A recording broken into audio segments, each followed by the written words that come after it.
the lack of Akali in this picks and bans, we will begin game 3. We'll see what they decide to go for. We know the Nidalee, the Kindred will probably see that ban, the Lucian as well. Does Pobelter kind of fall back onto a Viktor play? We've seen that actually be pretty prominent. The Swain is on there.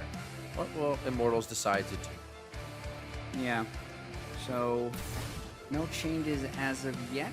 The Kindred and Nidalee have been banned in both games thus far. Ooh, there's one. Huni's Echo will be taken out of the game. Kindred, so that may need that Nidalee there.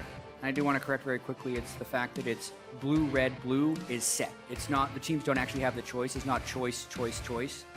But either way, when your blue, red, blue set happens. Either way, for this series, Cloud9 has blue in game 23. Right. The next time they play Immortals, it'll be the opposite. There's the Nidalee. Is it the Maokai? They kept with it one game, let it through the next, and boy, did it have an impact, if you will. Did not mean to do that. I know I just gained some love with Free, but lost some love with other fans. Well, one change that will definitely happen here is the Echo being taken away from Huni. So no AP Echo in the top lane. Also, I think the Maokai ban is smart to stop them from picking it right away. But what priority pick would that leave up? The Lucian could be huge if they want to first pick it here for Sneaky. That'll do it. They should definitely do this. You should do this. There we go. There it is. Lucian gets locked in. He's going to see some playtime here on the Battle Arena stream in day 2. Guy gets banned all the time now, so it's going to be awesome to see what Sneaky can do with him. Yeah. And a bit of the new build path. Sneaky's always been a great Lucian player. Yep. Now the fact that Lucian is just so strong with the Ghost Blade to Black Cleaver build, I can't wait to see what he can do here. That's a great first pick they've been able to manipulate through the ban phase. There's that Viktor. Pobelter is a very strong Viktor player historically, but he's undergone a few changes in the offseason. Yep. I personally feel like his laning phase is less aggressive, but he's able to wave clear at an even sooner point. Yep. And then in teamfights, he actually does even more damage because of the ticking on his ultimate and the ability with the with all 3 Hex Core upgrades to keep it moving very close to the opponent team. All very good things, but not an aggressive laning phase. No. Pobelter on that Viktor was the champion he used in CLG's championship over Team Solo Mid. One of their games. 2 recent. All 3 games, yep. So back onto that. WildTurtle looking for the initiation of the Ashe arrow again. He was on point, got player of the game in game 1 of the series as they're facing the Karma and Gragas pick here that Cloud9 have just shown. Zyra is definitely a possibility, and the Ashe Zyra does get locked in. Kind of quite happy about that. Even with both these champions being changed a bit since 2013, it's still a lethal duo lane. Still peas in a pod. The amount of slow and stun that Ashe can have to allow Zyra's plans to create a whole bunch of havoc, and also the fact that you want to initiate onto Ashe, and Zyra's identity is as a counter-initiation champion, they just make so much sense together. And I didn't like the Soraka into Karma matchup the way it played out last game, even though I think stylistically it can be a good matchup, and this just gives Immortals a few more options. Definitely reaching around for the picks. A few repeats here and there. Karma has been seen in just about every game so far. Very, very strong right now with that poke and range being such a loved thing in that support position. After MSI. Final pickup here, Lissandra and Trundle coming in for Cloud9. It is now 60 seconds to Immortals to lock this in. So Lissandra does see a bit of play. Yeah, and Cloud9 is going to be going pretty heavily into the initiation arc again. No Sivir this time, but just initiation everywhere else, and Lucian will be able to keep up because he's Lucian. So it'll be a little bit trickier, though, against this Immortals team who has the Ashe and Zyra to stop it. Looking forward to see if Cloud9 can keep the pace up that they were able to obtain last game. Do it. Yeah, if this was solo queue, you'd be like, who didn't ban Malzahar? But here in pro play, he's not a huge deal. It's always so funny how one isn't similar to the other in the champion department. Oh! Riven! We're living with Riven now. Huni's going to take that to the top lane and be uber aggressive against Impact's Trundle.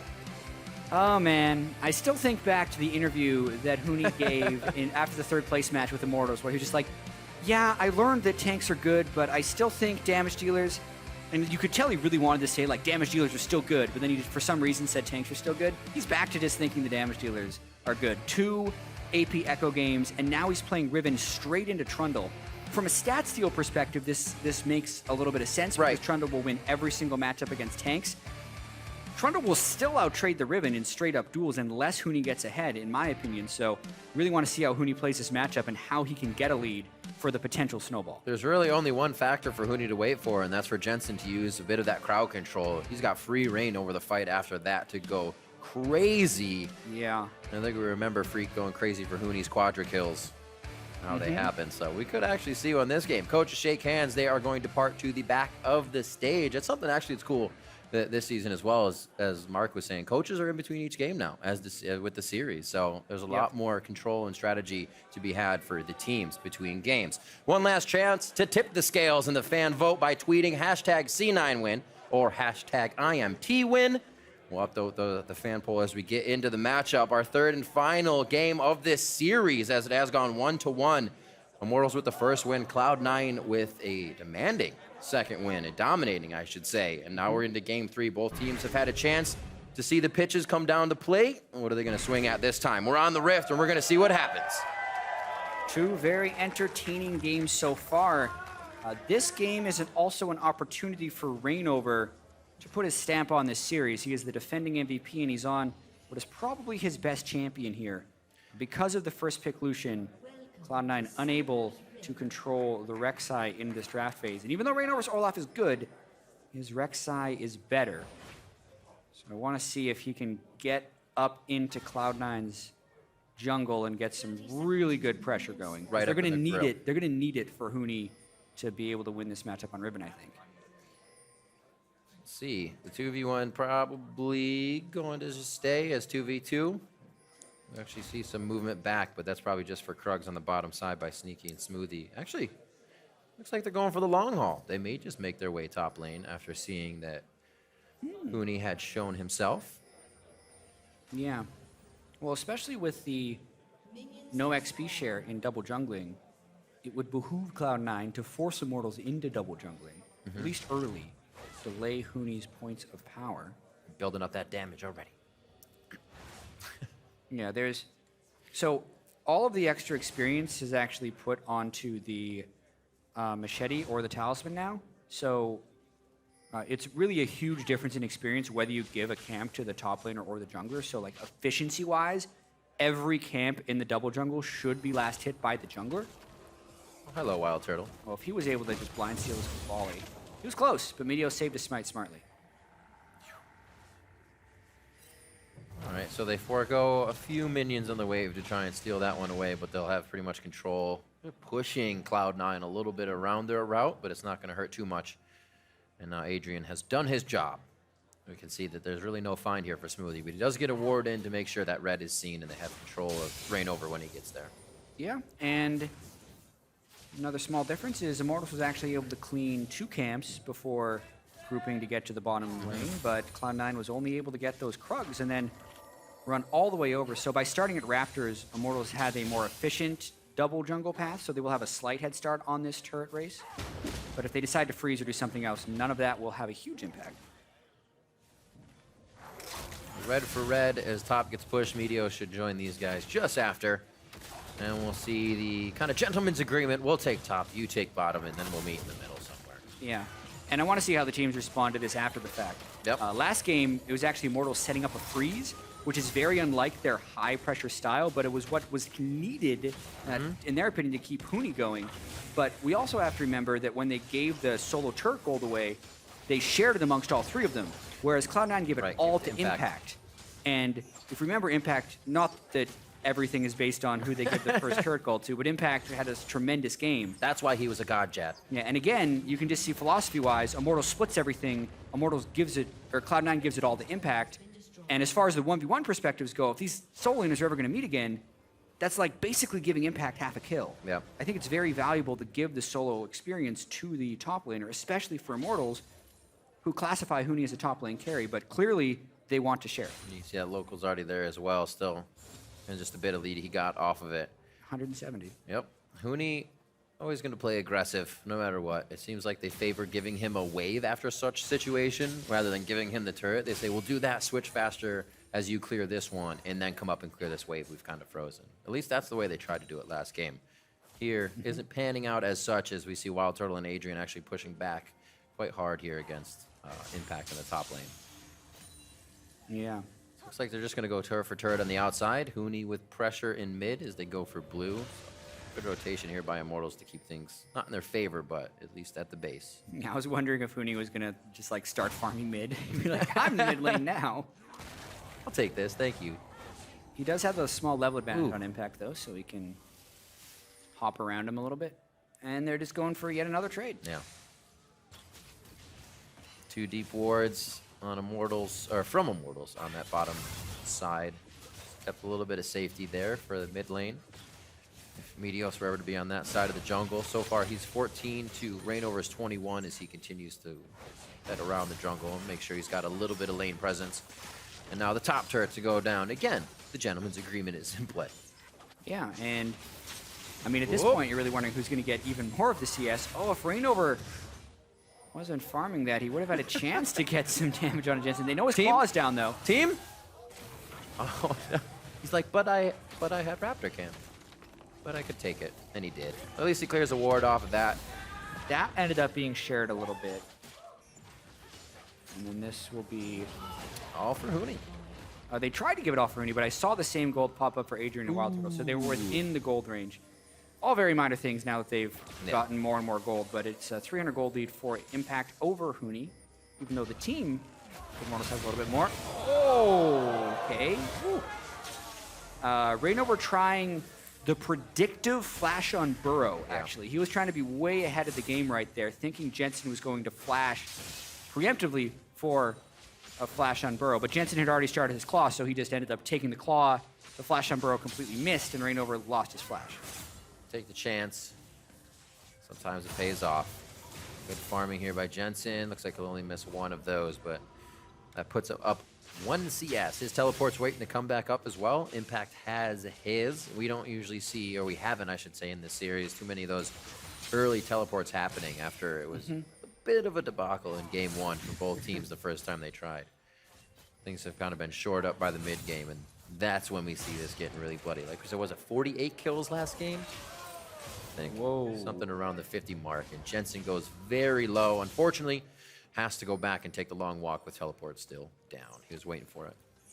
Yeah, and the very first tick of Viktor's ultimate only deals 100 base damage plus AP, which would be 118, and Jensen had 170 health there. So like, it looked like Pobelter maybe could have tried to burst him, but looks like Pobelter didn't want to waste his ultimate because the kill would not have been granted to him.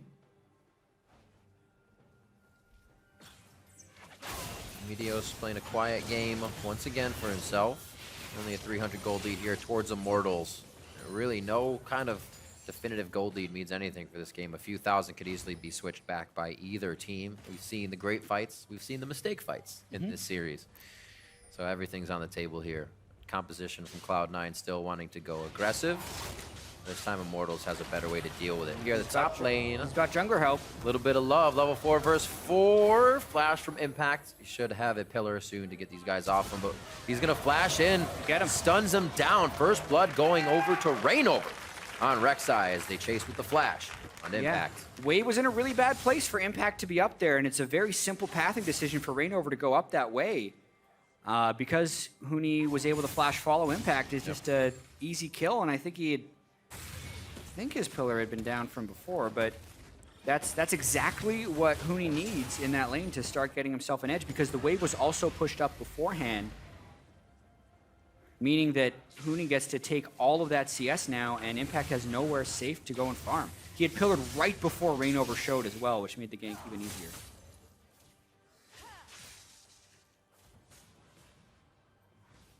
Pobelter keeping the push in mid. Looks like he actually has Jensen to the turret quite often here as Huni continues to clean up this top lane. Not much farm actually going to Impact now after all this. Roaming with the team. Looks like they're just trying to take control of objectives here.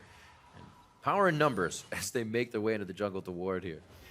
Much safety. Yeah, and speaking of that mid lane, like, this is one of the reasons that Viktor is seeing so much play in the competitive scene is once again at level 7, his laser, once he gets the first Hexcar upgrade, kills the back wave of minions with one shot. Right. So you can't push him in, and he will almost always push you in.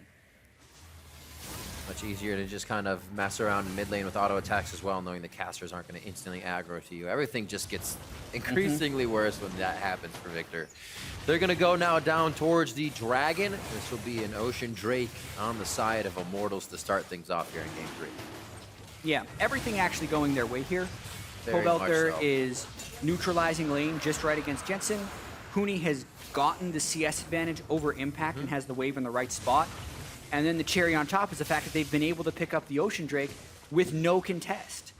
And Huni didn't even have to burn his teleport for that, so really a strong start for Immortals. Probably their best start in the series. And they went back to kind of what works.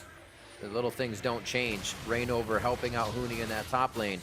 Almost living there together. A great arrow. Huni's definitely going to live on this one. He's level 6. He's going to ult, but he doesn't go in for any further damage other than swinging that. And he won't be able to get it on Wind Slash. Keep chasing. Adrian is here. It extends his range. Huni could still lock something down here. That's going to wear off quite shortly. The flash engage from Adrian. Impact's going to be walking out of this, but it looks like ReignOver could actually follow up on that bottom kill as well. Jensen should go down, and they are not letting up. ReignOver gets the Chilling Smite out. A fantastic pillar, forcing the flash, but securing the kill for ReignOver. Yep, really long chase by these guys to punish Cloud9's early teleport. You mentioned about how these guys aren't trying the early teleports because they haven't worked out this series. That trend continues here for Cloud9. Impact now 0-2, Jensen 0-1, and there isn't a substantial advantage that Cloud9 picks up anywhere else on the map during that play. Huni is getting gigantic, though. The other thing that just as I say that, the CS difference with the AD carries is actually huge. So that it's equaled out almost. Yeah, because WildTurtle had swapped out of that lane. It looked like he was getting a little bit crushed because as Huni was freezing, so was the Lucian and the Karma. That's why WildTurtle comes up here, catches Cloud9 a little bit off guard, and kind of gets a 2-for-1, dodging a bad laning phase and also helping out with this gank. Volleys to get the save. They're all worried a little bit about Jensen trying to turn around, but all 5 people are coming up so they can continue the chase, and they section it off. Huni cuts off Jensen. ReignOver is going to go get Impact, and then Pobelter also jumps in at the very end for the kill. He's helping, getting the kill. That kill assist / steal. Yeah, but it's actually going to be on Sneaky here because the solo lanes are floundering a little bit against the pressure from ReignOver Rek'Sai. And it was the first pick for Cloud9. Looking back, I actually like the fact that Lucian was left up because it didn't cause Immortals to ban Sivir in any way. They didn't lose a ban. They said, we could probably leave that Lucian up. They won't pick Sivir again. And actually, Sivir would be fantastic once again for this composition, allowing them to get back in and get in these fights. A little mind game. Just thinking about it. May not have been their thought process, but really affecting here. And hopefully Sneaky can get back. His call is in 17 until he gets that fully stacked. So kind of waiting for his break point there. Yeah, Huni already with a Black Cleaver, so that's painful. Cooldown reduction gonna help him hop around. Oh boy! Not gonna keep him all that healthy though, or rather tanky. He's got a little bit of health to him with that Phage in there still, but he can still hop around a lot. He can still hop around. That's one of the things we knew him for, right? Being slippery, being very mechanical in the plays where you thought Huni was gonna go down, whether the play was to kill somebody or to get out, he can usually execute. Flash was blown there though. So it's going to be much more dangerous for them to execute that again. Yeah, and I think teamfights are still going to be really difficult for Huni unless they somehow layer their CC perfectly. Oh, a wide Ashe arrow, but a ton of damage from Pobelter's Viktor. That would have been an incredible initiation with the combination there. It is going to be a flash out. Smoothie lives with a sliver of health. It looks like Sneaky is really the only one tanky enough to get to the turret. It's going to be the kill from Subjugate. A walk away at the end because he knows he's going to do damage over time. Yep. What was Turtle doing down that way? Looks like he retreated down that side at the end of the fight, but missed Ashe arrow, also gets killed on the back end, but really the damage Pobelter laid down at the turret and throughout that whole fight still gives him the overall advantage because they can get control of mid. That could have gone much differently had the arrow not somewhat alerted Cloud9 to the resulting fight right after. They dodge out, get a kill for Impact here. He starts to get a bit bigger now. Tiamat in his hands, and we'll see how this went down. Yeah, I mean, you could imagine if that Ashe arrow would have hit a target true, Pobelter would have been able to burst someone down really easily. But yeah, WildTurtle's off really low, and he got caught on the side of the fight instead of running back through the lane. So Impact has a strong pillar, gets a flash Q, and then just ults to get the last little bit of damage. That was WildTurtle's flash as well. For an Ashe, that does not feel very good. Again. Oh, no, not again. Adrian with Exhaust and Smoothie running Exhaust this lane as well instead of Ignite. And We have a minute on Dragon. it's a Mountain Drake. Our first Hey! one of the series. The Mountain Drake is coming up. All right, yeah. Oh, yes. You got Mountain Drake fans in the house, apparently. I didn't know that was a thing. It is now. But anyway, it's very important for Immortals, who has the control right now, to be able to get that, because especially in the late game, that is potentially the most powerful of the buffs. So it's an interesting point in the game right now where getting level 11 is going to be super important for either Jensen or Pobelter. And with the Ghost Blade being completed on Sneaky, it gives them a chance to kind of get back in the game, because knowing the importance of this dragon will maybe even draw more attention to it. And if Cloud9 wants to get control back in this game, it would be with Sneaky trying to go off with Ghost Blade in an early fight. Impact looks like he's trying to keep the attention of Huni here. No boots even for himself right now. Just Jarn's Fist and damage to keep that lane up and keep himself sustained with all that wave clear coming in through his passive as they die. And so far doing good. He's able to hold at that point until they get 2 or 3 members up there. So it's going to have to call a lot from Immortals as Cloud9 actually start to hover that side of the jungle, seeing how Impact can actually keep it there. Going to try to make a play off it. Yeah, definitely some Stop moving around. foolishness going on here. Yeah, ReignOver's just really good at scouting on Rek'Sai, and Cloud9, happy feet. Need to be very focused against Rek'Sai. There's just tremor sense everywhere. This could mean an Immortals Dragon as well. Cloud9 invested a lot into those pick opportunities with all the wards. I mean, I guess they're going to trade it for Rift Herald and give it to Impact that could maybe let him duel Huni, but he's already 2 levels down on Huni.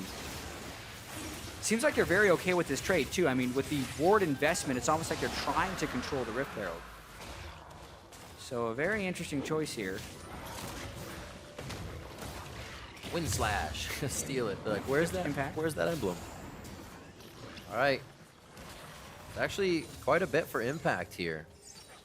Coming onto the team now here through the summer split. He had a great game of Maokai there in the series, second game of the series, and Rift Herald is his to try and control that top lane against Huni. So good amount of pressure put on him from the team, but nothing he cannot handle.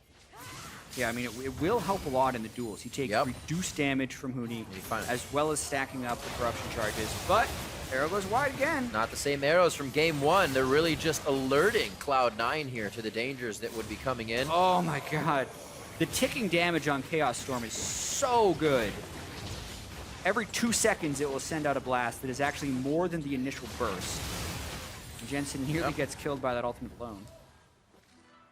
And Impact had to cancel his teleport, so another successful rotation by Immortals. As has been the trend throughout the series, they are ahead of Cloud9 in turrets early in the game. Definitely less kills in this one. A lot more people backing off to try and protect rather than fight these instances. Seems to be working in Immortals' favor as well as they get to these turrets. Take them and walk away. It seemed to be that kind of conciseness we were looking for in these games. Not a 2 to 3 scramble fight and then nothing of an objective can be taken after that fight. Seems like the teams are kind of feeling things out and getting back into that LCS mode. Yeah, Immortals definitely trying to calm down a little bit. Huni hasn't made some of the mistakes he made in the first 2 games early on.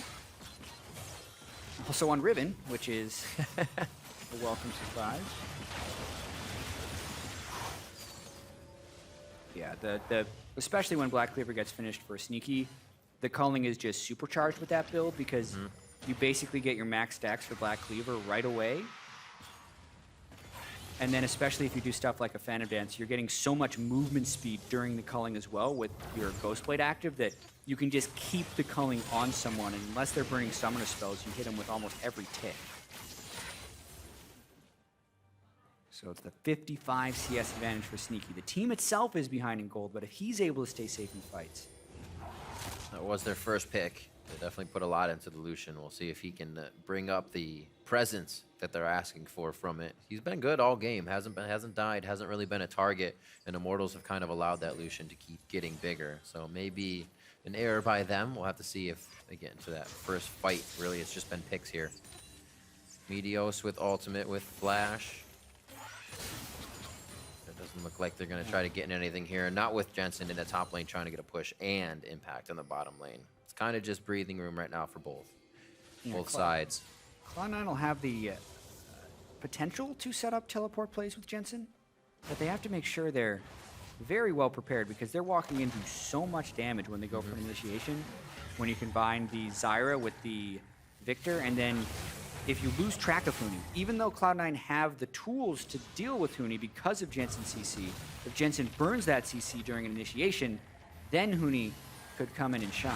Yep. You have to be very patient to do this properly.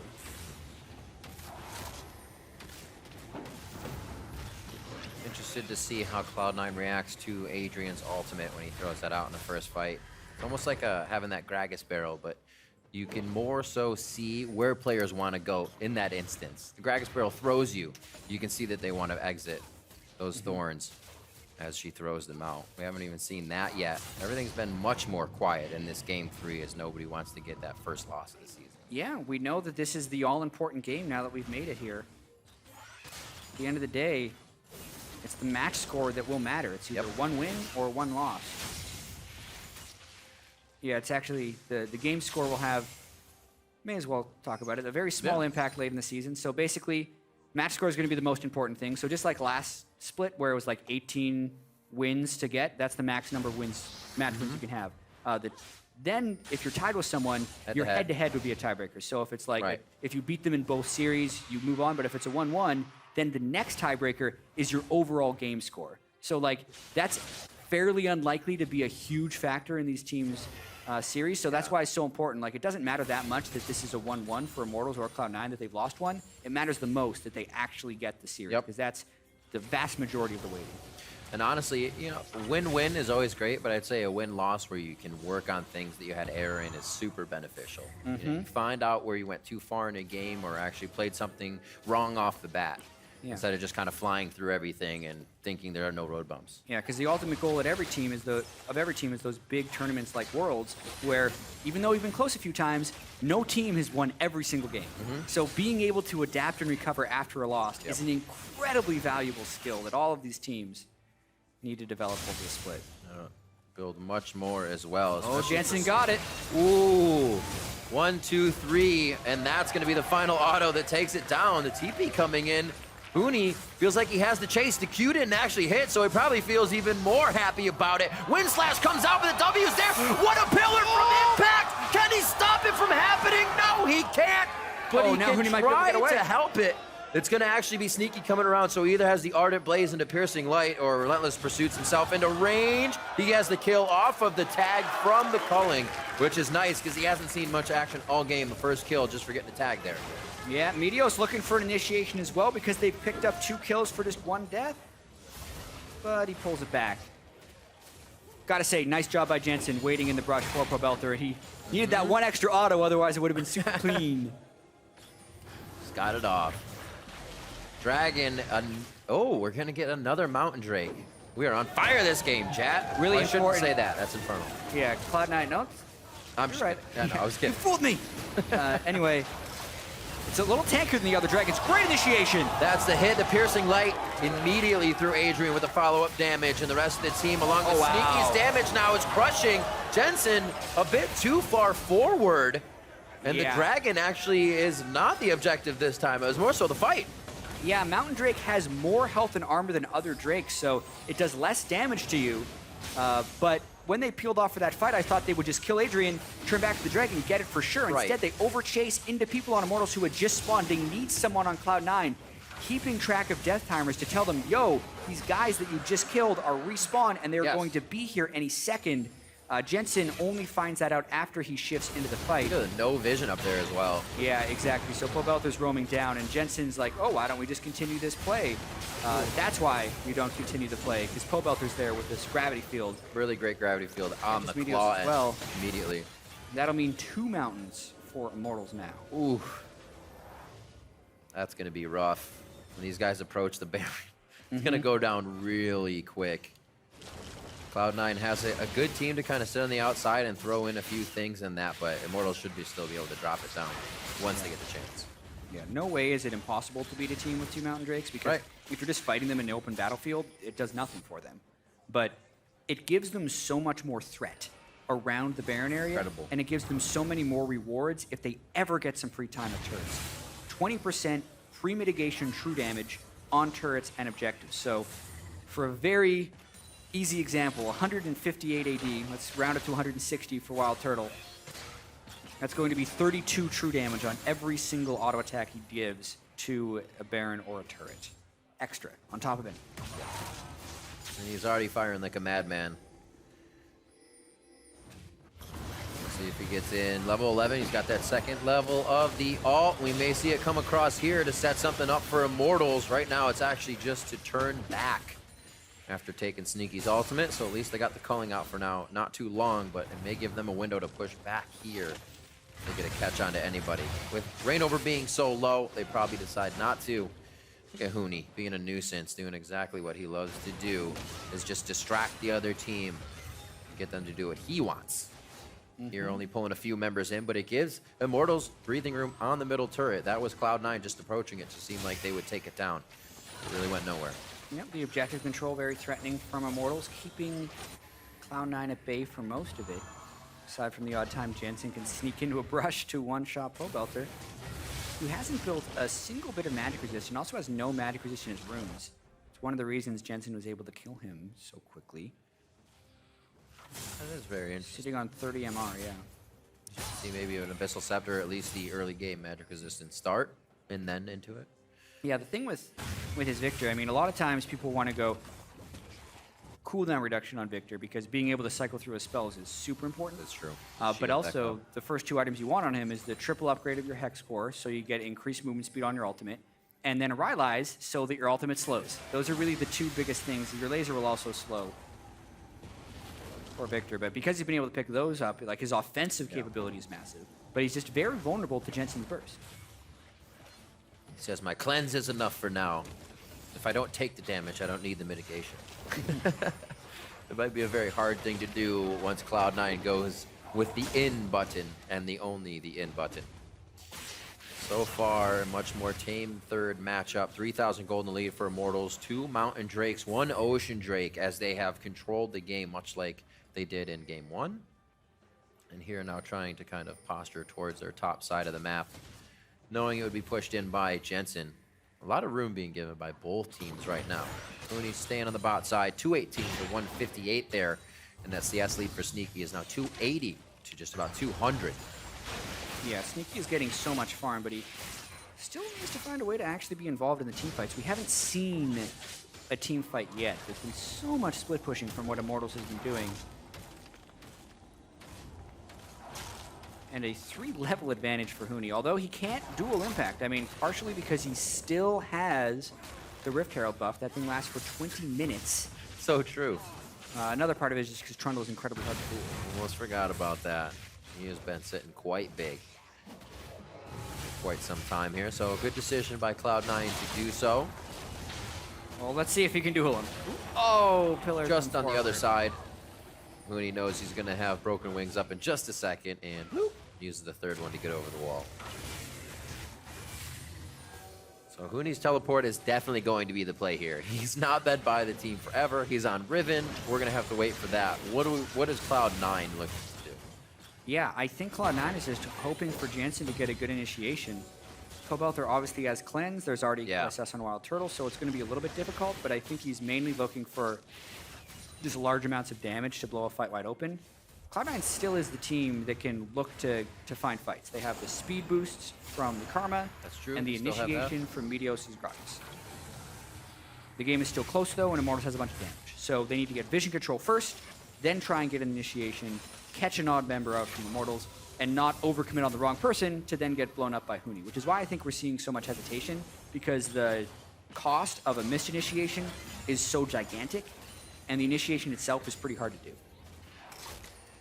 Sneaky on your screen, the one member never changed, switched, or subbed out for Cloud9. Nearly at a full, not full build, he's 2 away, but nearly hit his 3 items he already has. Youmuu's Black Cleaver and his Phantom Dancer, so he's gonna sting. These are the core items for this build. It's all of his move speed, a huge amount of his damage, Doublelift was completing this build with a Bloodthirster just to be more of a healer, but I've also seen another way where you just go an Infinity Edge off of this one to then kind of transition into just a late game Lucian build that had a very early game start.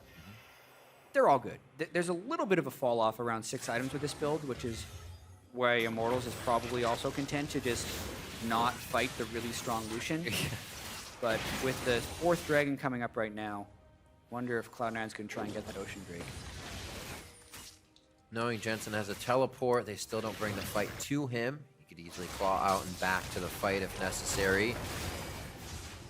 Impact, giving a little bit of hell to Pobelter inside their jungle as they set up for Ocean Drake next. It doesn't do anything, Meteos. Just tickling each other. ReignOver has built the tank items. Frozen Heart for him as well, so he gets himself built up. Coming up on 30 minutes now. 5 minutes, 15 seconds, the Elder Drakes will be spawning instead of these Elementals. But right now, it is going to be the Ocean Drake that is fought for and jockey for position. Are they actually going to go and kind of tempt on Baron here? Very good flash by Huni. He would have probably died if he didn't flash that Gragas ultimate. But that time, I mean, especially with the 20% true damage extra they get on this one, very easy for them to pick up their 4th Dragon. And this is where it gets so dangerous, is because with the double mountain, when the Elder spawns, Immortals is going to be able to rush it very quickly.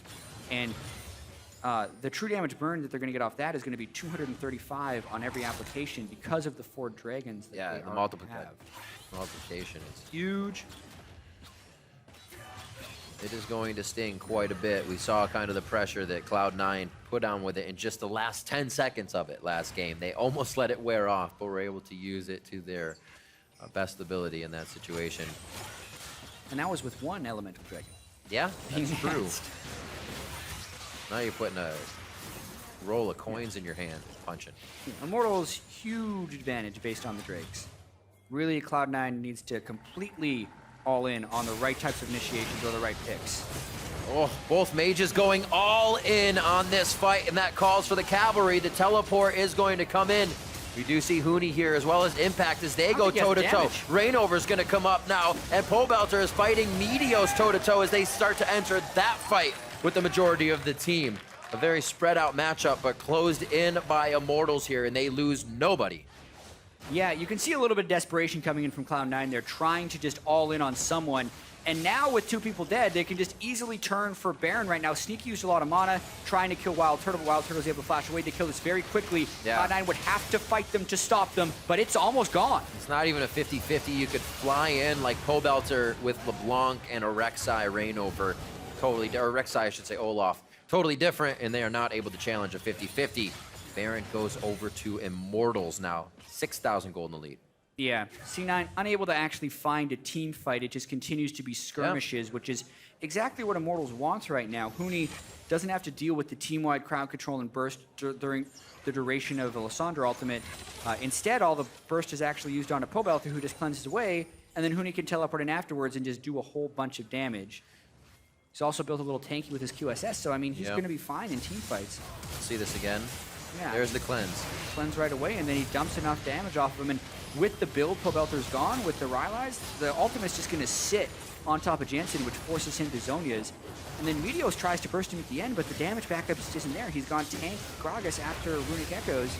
Can't finish off Pobelter through the shields. Pobelter now has an Abyssal Scepter, so he's even harder to burst. And Immortals looking like they're going to be able to take this series if they keep up this play.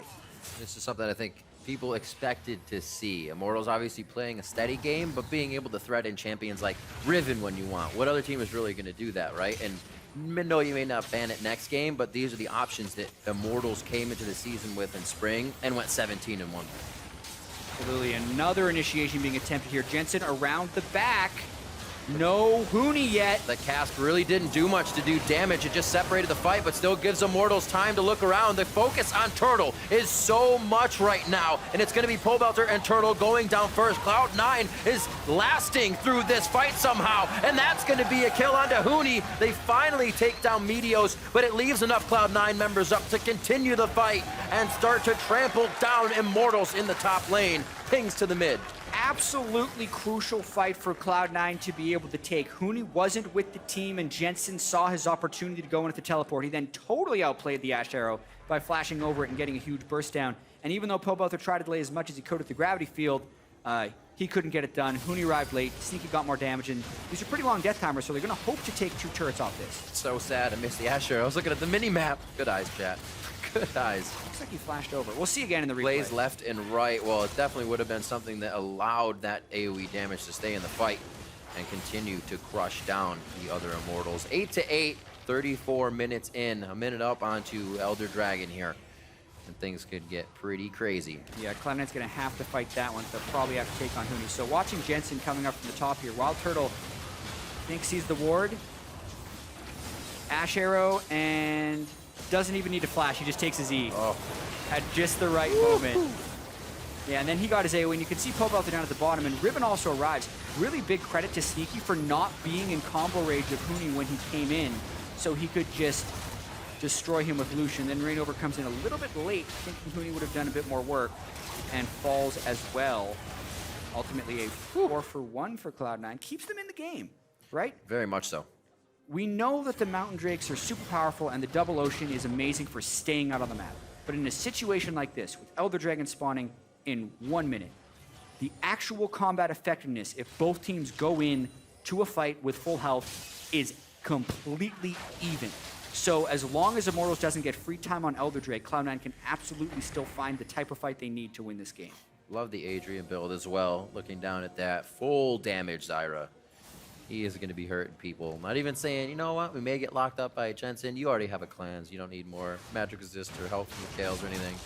But as it should be, Adrian loves to kind of mess around and also be participating in these fights damage-wise. Yeah, when the Zyra gets the Leandries, this Kiwi Kid built last night, it does a whole bunch of damage. Kiwi Kid did something like 45,000 damage in that hour-long game. So his damage per minute stats on support are going to be a little bit rigged with the support Zyra game being in there. Huni takes blue away. I used to call the burning bush build. Yep. All the plants just completely destroying your life with that burn of Leandries. We'll see if he can get into the fight. I don't really think I've seen his ultimate be quite effective in these. He's been too far out or hasn't been able to place it correctly. Ashe arrow flying It's a little off. on mana, but pops his Ghost Blade. Yep, Ashe arrow flying off to the side. We can see Turtle has that down. Sneaky has also used his ultimate. And I was just talking about if you go into a fight with full health and mana, the Ocean Drake wouldn't matter, but there's been, I guess Sneaky was using his mana to wave clear and also try to use the culling to burst someone. It must have just been off camera, but that's not good for them because Immortals is full on all of their resources. And they need Sneaky to be able to stay through a long fight. Looks like he's trying to get that Bloodthirster now in that build. Impact actually not being able to stand toe-to-toe now. We talked about how it's not tank stats for Riven. Kind of going to work against him in that fight. Yeah, Rift Herald fell off, and he's probably going to get Impact's ultimate if he continues dueling like this, and then just lifesteal off the next wave, because it's a Ravenous Hydra versus a Titanic Hydra right now. Yeah. And while Trundle does heal with dead creeps, just not as much as what he was able to heal up with on the Ravenous. Taking away a lot of... Oh, and they can take this so quickly. Woo, Cloud9's not quite in position. Meteos is going to want to go around the side. It's actually pulled up. He may have range to get in and just kind of poke a smite in there, but he's giving it so much room. They're not even going to try. They see Huni up top. They give him so much respect. He's stolen! Jensen's going in!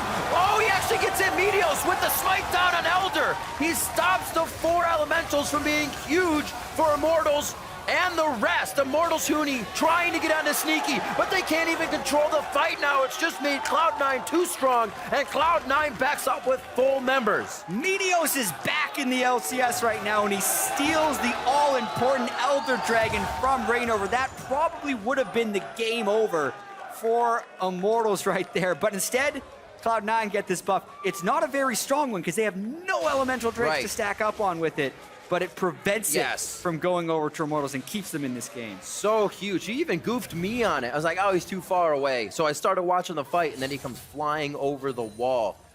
Absolutely amazing, especially when you can catch the casters off guard. Coming up on 40 minutes, we'll see how this one happens again. Yeah, essentially Immortals cut off the river, but Meteos was able to walk up and flash over the back wall. Smites immediately, doesn't even combo with much other damage. And then the fight is a little bit dangerous for Immortals, right? Because they all teleport in. Sneaky doesn't quite get bursted out, but technically the combat stats for Cloud9 are higher in this fight because they have the 45 damage, true damage burn on hits. Very minimal compared to what Immortals would have been, but now they still have the buff and are taking advantage. What a pillar! Pops him up, back over the wall, could not get fully through his tunnel. That was some Groundhog Day action there. It's pretty nice. I should say Caddyshack, rather. Getting in. Looks like ReignOver's going to be perfectly fine for if he takes the damage there. So He's a big boy right now. So I wasn't too worried about the effect before. Just looked cool from Impact. He's been doing quite a few things to make himself a name here now on the Cloud9 team. Yeah, the overall damage from Cloud9 in fights is still much lower. Lissandra is a very burst-heavy champion. Ashe, you could even think from DPS perspective, might be close, even though it's 3 items to 4.5. But they do still have a bit of the buff. What the heck is going on with his size? Here they go. Able to get ReignOver. Oh, Impact was quite big, but the Chaos Storm coming out of Pobelter gives him the double kill, looking for Meteos on the triple. ReignOver's actually going to go down in this fight as Huni tries to take down Impact. That'll be shortly done. And now they're going to try and close in on Jensen. He will not take down WildTurtle alone. And they look to clean up Cloud9 in a complete ace, upwards of 60 seconds on the starting death timers. And Immortals have the map to themselves. A potentially anticlimactic end to this game right there. Sneaky just gets completely obliterated by Pobelter from around a corner. 20 seconds on his death timer might not be enough to end the game, but the rest of his team is on pretty long death timers too. Especially with the two mountains coming up, Ashe and still in range, they definitely have these turrets. Yeah, they kill the turrets very, very quickly, but Sneaky will be up in 8 seconds, so it's smart for Immortals to just back away after this one and turn for Baron. So we'll get to see that fight again, and Cloud9 will live to fight another, at least, few minutes, as well as Immortals. Hopefully it doesn't end like that for them. Once again, say the fans. And we'll see if they can keep each other safe. They have a lot that can help Sneaky stay safe. It just wasn't in range to get him to that safety. And like you said, Baron will go down. Meteos won't get a miraculous attempt this time. He's still in the chamber. So he comes back up. Cloud9's back on the board. Anyway, we'll see this fight again. Super competitive series so far. Impact gets the ults onto ReignOver. Steals as much of his resistance as possible. They're trying to burst him. But then Sneaky just like, he tries to capitalize on the Gragas ultimate on a WildTurtle, but just walks right into Viktor. Could have gone over the wall there in red. Probably could have gone over the wall to avoid the burst. The first death of the game from Sneaky comes from a rather big misposition. He was trying to go all in onto the enemy AD carry, but once that happened, even though Jensen came in at the end with some burst, it's just the majority of their damage comes from the Lucian. You get one Arcane Shift or Relentless Pursuit per season, right? One's forward, the rest are out. The rest are in a advantageous position. There's always one. Part of Lucian's playstyle is keep going in and in and in, but it is relentless. Yeah. It is called Relentless Pursuit. Unless you die, then it can no longer be relentless. Where do they go from here? Still more damage over the side of Adrian. Looks like he's got a Void Staff coming up next. He doesn't build that into anything else. 42 minutes, 13-9 as we start to rack the kills back up. Oh, Jensen had his zonies because he got hit by an arrow. Immortals are all over the map, and Cloud9 is not being spread thin here. Power and numbers for Immortals. They're forced to be backed up just a moment by the culling, but still get the objective of the turret and are pressuring forward. Huni on the bottom side of the map. You can just go ahead and get to the other side if he needs to. Yeah, quite difficult for Impact to stop this with the Baron empowered minions. Getting a lot of damage on Huni though. Who's at least gonna force him back a little bit, and then maybe they could try a fight on the other side, but Huni has teleport on that. Gonna hope for the kill. Yeah, Huni can teleport back quite easily. Oh, Mountain Drake, hello. Yeah, instant death on that turret. Bye-bye. Immortals looking to put the finishing touches on a fantastic series here. To start off their summer split. There's Jensen. Jensen had no chance on that one. I was actually looking up at the time real quick. Enough to not see Jensen go down, and that's been actually the story of the last two fights. That Jensen was on the front line, quickly burst out, nothing that could happen for him, and Cloud9's trying to go for broke on one last push towards Immortals. Huni is just standing in the midst of a huge battle with three members of Cloud9. Smoothie's gonna go down to WildTurtle, pretty much takes him out solo. They're on to the Nexus, and Immortals will take down Cloud9 for their first series of the summer split. Hey, if they want to go 17-1 again, they still can, because this technically counts as a 1-0 for them, even though it's a 2-1 series win over Cloud9. Really hard fought, really entertaining series here from Immortals, and I think Pobelter stepped up huge in that last game. Yes. He really struggled in games 1 and 2 against Jensen, but his Viktor was a massive reason that they were able to pull out this victory. Nicely done all around. Kind of all the players showing up at one time or another on the team to get what they needed in each game. WildTurtle with the arrows, like you said, Pobelter there, Huni pulling out the Riven, really coming together. And like I said, if these are the kind of things we can expect from Immortals, they're still going to give teams trouble. Being able to just say, you know, let's Riven third game. What else are they going to do third game? Yeah. They have so many options with that Huni pick. And it looked a little dangerous, right? A Riven into a Lissandra, as well as giving away the first pick Lucian. That's a and good against point. a Trundle, who he's not really going to be able to bully. But Huni still made it work because Immortals was never committing to full team fights, and Jensen could never get the right combo down in those fights. Sneaky also had that incredibly powerful early game where he's going to have his Ghost Blade and his Black Cleaver and his Phantom Dancer, but throughout that entire phase, Immortals was avoiding him. Yep. So they played this last game better than any of the previous 2 games in the series, and ultimately that's why it's the decider. They adapted, which is something that they need to prove they can do throughout the season. And that's the nature of the beast of the best of 3s. We got to see a clean game from Immortals, a clean game from Cloud9, and then the even one, which was broke uneven by Immortals, just continuously going in, even with Meteos' Smite Steal.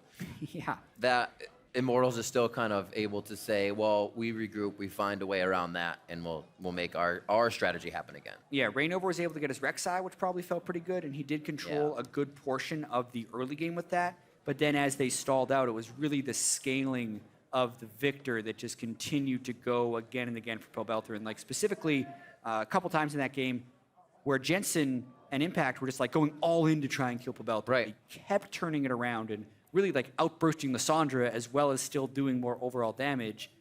It's a good champion for him. I feel like you should pick him more often.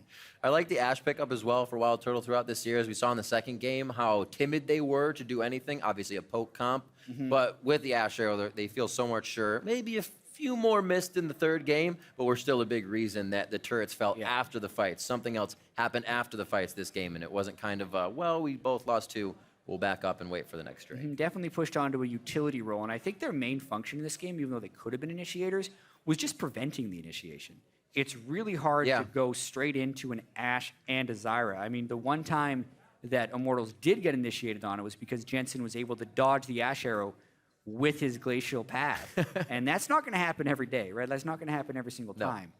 And fortunately enough, WildTurtle did finally pick up 2 kills in the very last fight. Otherwise, he would have been held killless that whole game. I think going in for to speak about the last fights with Sneaky, he was big. He hadn't gone down. He had a bunch of items, and that probably felt like a very kind of easy play to get through if they were able to take down WildTurtle in that instance. But kind of things don't go your way, the game doesn't go your way. So those decisions are very big to make in a late game. Exactly, and when you play these best of 3 series, you're probably going to feel worse about it when you make a decision at the end of one of these games, but Immortals earned that victory. It was a great series. That's true. It was a long and hard fought by both teams. And for more on the explosive conclusion to that series,